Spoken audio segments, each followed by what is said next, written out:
ഞാൻ ശ്രീ പി രാജീവ് എൻ്റെ ബോഡി ലാംഗ്വേജിനെ കുറിച്ചൊരു ആരോപണം ഉന്നയിച്ചത് ഞാൻ ശ്രദ്ധിച്ചു. അദ്ദേഹം ഒരു ബുദ്ധിജീവിയാണ്, വലിയ പ്രഭാഷകനാണ്, ചിന്തകനാണ്, എഴുത്തുകാരനാണ്. ഞാൻ അതൊന്നുമല്ല. ഞാനൊരു സാധാരണ നാട്ടുമ്പുറത്തുകാരനാണ്. തമാശ കേൾക്കുമ്പോൾ ചിരിക്കുകയും സങ്കടം വരുമ്പോൾ കരയുകയും ദേഷ്യപ്പെടുമ്പോൾ പൊട്ടിത്തെറിക്കുകയൊക്കെ ചെയ്യുന്ന ഒരു സാധാരണക്കാരനാണ്. എൻ്റെ ബോഡി ലാംഗ്വേജ് ചിലപ്പോൾ അദ്ദേഹത്തെ ഇഷ്ടപ്പെട്ടാണ്, കാരണം അദ്ദേഹത്തിൻ്റെ ശൈലിയല്ല എൻ്റെ ശൈലി. ആ മുഖ്യമന്ത്രിയുടെ ദുരിതാശ്വാസ നിധിയിൽ നിന്ന് മുഖ്യമന്ത്രിക്ക് കൊടുക്കാനുള്ള അധികാരമുണ്ട്. അത് നേരത്തെ നിലവിലുള്ള ഒരു ഫോമിൽ വില്ലേജ് ഓഫീസർ സൈൻ ചെയ്ത്, ചികിത്സിക്കുന്ന ഡോക്ടർ സൈൻ ചെയ്ത്, പ്രോപ്പറായിട്ടുള്ള ഡോക്യുമെന്റ്സ് വന്നാൽ ചിലപ്പോൾ ചെയ്യേണ്ടി വരും. മറ്റത് ചിലത് എല്ലാം ഓൺലൈനിലായിരുന്നു. ചില കേസ് അർജന്റായിട്ട് ചെയ്യേണ്ടി വരും. ഓൺലൈനിൽ ഒരു അപേക്ഷ കൊടുത്താൽ ചിലപ്പോൾ ഒരു കൊല്ലമൊക്കെ പിടിക്കും കിട്ടാൻ വേണ്ടിയിട്ട്.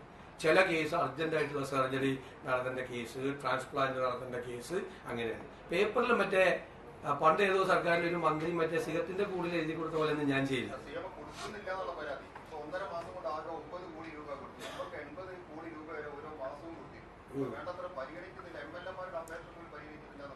അത് തെറ്റായ അപേക്ഷ. ആറന്മുള വിമാനത്താവളത്തെ കുറിച്ച് സർക്കാർ ആലോചിച്ചിട്ട് പോലുമില്ല.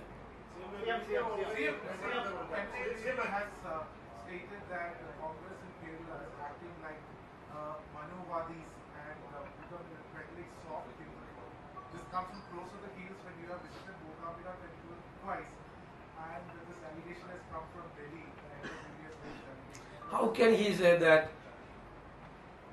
when I am going for Mookambika temple, it is my personal right? I have a constitutional right to believe in the God. How can he say that that is soft Hindutva? I have been going to Mookambika for the last 37 years, from 90 onwards. I am a devotee of Kollur Mookambika.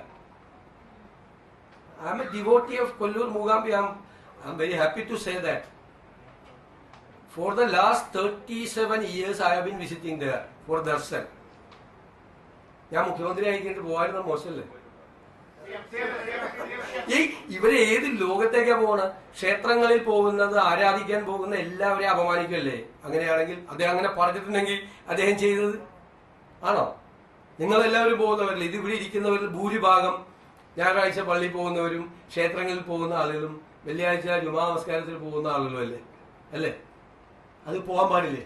അതൊക്കെ ഞാൻ മുഖ്യമന്ത്രി ആയതുകൊണ്ട് ഞാൻ ആളുകളെ ഇനിയില്ല, ഞാൻ എടുത്ത് പോവില്ല എന്ന് പറയാമോ? ഇതൊക്കെ ഇവർക്കൊന്നും പറയാനില്ല.